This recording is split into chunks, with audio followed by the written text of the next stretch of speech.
ഒരു Bluetooth headset വാങ്ങാൻ തീരുമാനിച്ചാൽ മിക്കവാറും നിങ്ങളുടെ മനസ്സിലേക്ക് വരുന്നത് ഒരൊറ്റ ബ്രാൻഡിൻ്റെ പേരായിരിക്കും, ബോട്ട്. ശരിയല്ലേ? വെറും കുറച്ച് വർഷങ്ങൾ കൊണ്ട് തന്നെ ഈ ബോട്ട് എങ്ങനെയാണ് സോണി, JBL പോലെയുള്ള വലിയ കമ്പനികളെ വെല്ലുവിളിച്ച് ഇന്ത്യയിലെ ഏറ്റവും പോപ്പുലർ ആയിട്ടുള്ള ഓഡിയോ ബ്രാൻഡായി മാറിയത്. അതാണ് ഇന്നത്തെ വീഡിയോയിൽ നമ്മൾ ഡിസ്കസ് ചെയ്യാൻ പോകുന്നത്. അവരിതിനായിട്ട് ഉപയോഗിച്ച ചില മാർക്കറ്റിംഗ് ട്രിക്കുകളുണ്ട്. അത് ഏതൊക്കെയാണെന്ന് നമുക്ക് നോക്കാം. അതുപോലെ തന്നെ ഡിജിറ്റൽ മാർക്കറ്റിംഗ് എങ്ങനെയാണ് ഇന്നത്തെ ബിസിനസ് ലോകത്തെ മുഴുവൻ മാറ്റിമറിക്കുന്നതെന്ന് നമുക്ക് പരിശോധിക്കാം. നമ്മളിവിടെ ഡിസ്കസ് ചെയ്യാൻ പോകുന്നത് വളരെ ഇൻട്രസ്റ്റിംഗ് ആയിട്ടുള്ള കാര്യങ്ങളാണ്. അതുകൊണ്ട് അവസാനം വരെ കാണുക. ബോട്ട് ആദ്യമായിട്ട് ലോഞ്ച് ചെയ്യുന്നത് 2016 അമൻ ഗുപ്ത, സമീർ മേത്ത എന്നീ 2 പേരാണ് ഈ ബോട്ട് തുടങ്ങുന്നത്. അന്നത്തെ കാലത്ത് ഇന്ത്യൻ ഓഡിയോ മാർക്കറ്റിൽ മോസ്റ്റ്ലി ഫോറിൻ ബ്രാൻഡുകളായിരുന്നു ഡോമിനേറ്റ് ചെയ്തിരുന്നത്. സോണി, JBL, ബോസ് ഒക്കെയായിരുന്നു കൂട്ടത്തിലെ വമ്പന്മാർ. പക്ഷേ ഈ പറയുന്ന ബ്രാൻഡുകളൊന്നും സാധാരണക്കാർക്ക് അത്ര അഫോർഡബിൾ അല്ലായിരുന്നു. അപ്പോഴാണ് ബോട്ട് കൂടെ ഒരു ഗ്യാപ്പ് കണ്ടെത്തിയത്. അതായത് അഫോർഡബിൾ ആയിട്ടുള്ള, സ്റ്റൈലിഷ് ആൻഡ് യൂത്ത് ഫ്രണ്ട്ലി ആയിട്ടുള്ള ഓഡിയോ പ്രൊഡക്ട്സ് ലോഞ്ച് ചെയ്യുക. പക്ഷെ പ്രൊഡക്റ്റ് മാത്രം നല്ലതായ പോരല്ലോ, ഇങ്ങനൊരു സാധനം ഉണ്ടെന്ന് 10 ആൾക്കാർ അറിയണം, അവരതിനെ ട്രസ്റ്റ് ചെയ്യണം, വാങ്ങണം.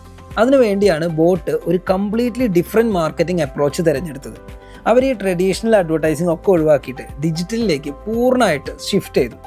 ഇനി പ്രധാനപ്പെട്ട സംഗതിയിലേക്ക് വരാം. ബോട്ടിൻ്റെ ഏറ്റവും സ്മാർട്ട് ആയിട്ടുള്ള മൂവ് എന്തായിരുന്നെന്ന് വെച്ചാൽ, അവർ TV-യിലോ അല്ലെങ്കിൽ ന്യൂസ് പേപ്പറിലോ ഒന്നും വലിയ ആഡുകൾക്ക് വേണ്ടി പൈസ ചിലവാക്കാൻ പോയില്ല. പകരം അവർ ചെയ്തത് എന്താണെന്ന് വെച്ച് കഴിഞ്ഞാൽ, YouTube reviewers, Instagram influencers, tech unboxing channels ഇവരുടെയൊക്കെ കൂടെ കൊളാബറേറ്റ് ചെയ്തു. എങ്ങനെയാണ് ഇവരുടെ ഈ മാർക്കറ്റിംഗ് സ്ട്രാറ്റജി ഇത്ര എഫക്റ്റീവ് ആയതെന്ന് കൂടി നമുക്കൊന്ന് നോക്കാം. ഒന്നാമത്, ഒരു ബ്രാൻഡ് തന്നെ തങ്ങളുടെ പ്രോഡക്റ്റ് ബെസ്റ്റാണ് എന്ന് പറയുന്നേക്കാൾ ഒരു ട്രസ്റ്റഡ് യൂട്യൂബർ അത് പറയുമ്പോൾ ആളുകൾക്ക് കൂടുതൽ വിശ്വാസം വരും. അതാണ് തേർഡ് പാർട്ടി ക്രെഡിബിലിറ്റിയുടെ പവർ. രണ്ടാമത്, ബോട്ട് വെറും ജനറിക് ഇൻഫ്ലുവൻസേഴ്സിനെ അല്ല സെലക്ട് ചെയ്തത്, അവർ കാറ്റഗറി സ്പെസിഫിക് ആയിട്ടാണ് പോയത്. ഉദാഹരണത്തിന് ഗെയിമിംഗ് ഹെഡ്ഫോൺസിന് ഗെയിമേഴ്സിനെ, ഫിറ്റ്നസ് ബാൻഡ്സിന് ഫിറ്റ്നസ് ഇൻഫ്ലുവൻസേഴ്സിനെ, അതുപോലെ തന്നെ ഓഡിയോ പ്രൊഡക്ട്സിന് മ്യൂസിഷ്യൻസ്, റാപ്പേഴ്സ് ഇവരൊക്കെ ആയിട്ടാണ് അസോസിയേറ്റ് ചെയ്തത്. ഇത് വളരെ ഓർഗാനിക് ആയിട്ട് ഫീൽ ചെയ്യും, ഒരിക്കലും ഫോഴ്സ്ഡ് അഡ്വർടൈസ്മെൻ്റ് ആണെന്ന് തോന്നില്ല. ബോട്ട് ചെയ്ത സ്മാർട്ട് ആയിട്ടുള്ള മറ്റൊരു കാര്യം അവരുടെ ബ്രാൻഡ് വോയിസ് ആണ്. നമ്മളൊന്ന് ശ്രദ്ധിച്ചാൽ അറിയാം, ബോട്ടിൻ്റെ ടോൺ എപ്പോഴും കാഷ്വൽ ആണ്, റെബല്യസ് ആണ്, യൂത്ത് ഓറിയൻറ്റഡ് ആണ്.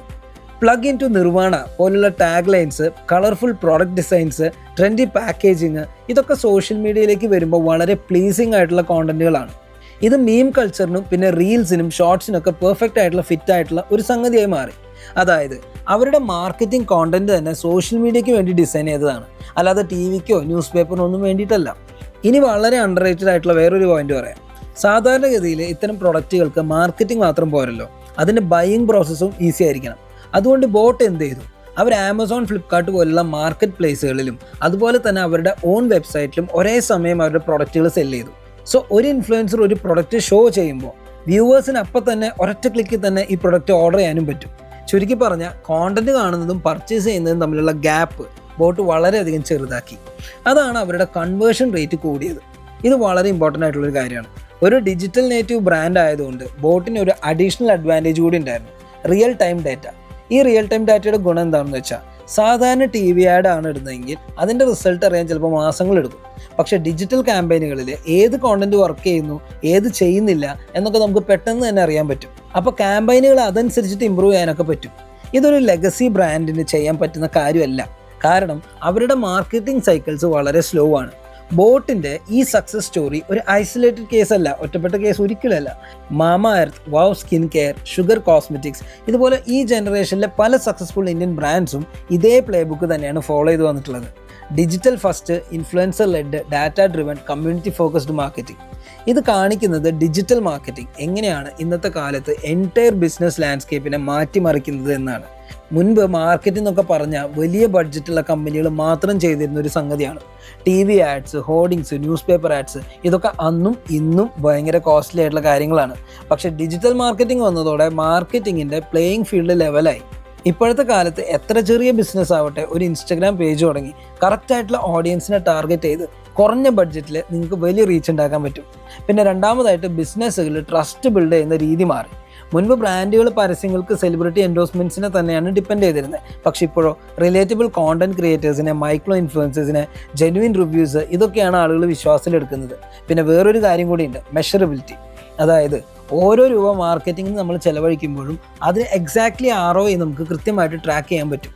അപ്പോൾ ചുരുക്കി പറഞ്ഞാൽ ബോട്ടിൻ്റെ സക്സസ് വെറും ഒരു ഗുഡ് പ്രൊഡക്റ്റ് സ്റ്റോറി അല്ല, അതൊരു സ്മാർട്ട് മാർക്കറ്റിംഗ് കൂടിയാണ്. അവർ ഡിജിറ്റൽ ചാനലുകൾ ഉപയോഗിച്ച് ഒരു അഫോർഡബിൾ ഓഡിയോ ബ്രാൻഡിനെ ഒരു ലൈഫ് സ്റ്റൈൽ ബ്രാൻഡാക്കി മാറ്റി. ഇത് നമുക്ക് കാണിച്ചു തരുന്ന കാര്യം എന്താണെന്ന് വെച്ചാൽ, വളരെ കോമ്പറ്റീറ്റീവ് ആയിട്ടുള്ള ഇന്നത്തെ ഈ ഡിജിറ്റൽ ലോകത്ത് ബ്രാൻഡുകൾക്ക് പിടിച്ചു നിൽക്കണമെങ്കിൽ വേണ്ടത് വലിയ ബഡ്ജറ്റൊന്നുമല്ല, മറിച്ച് സ്മാർട്ട് ആയിട്ടുള്ള ഡിജിറ്റൽ സ്ട്രാറ്റജികളാണ്.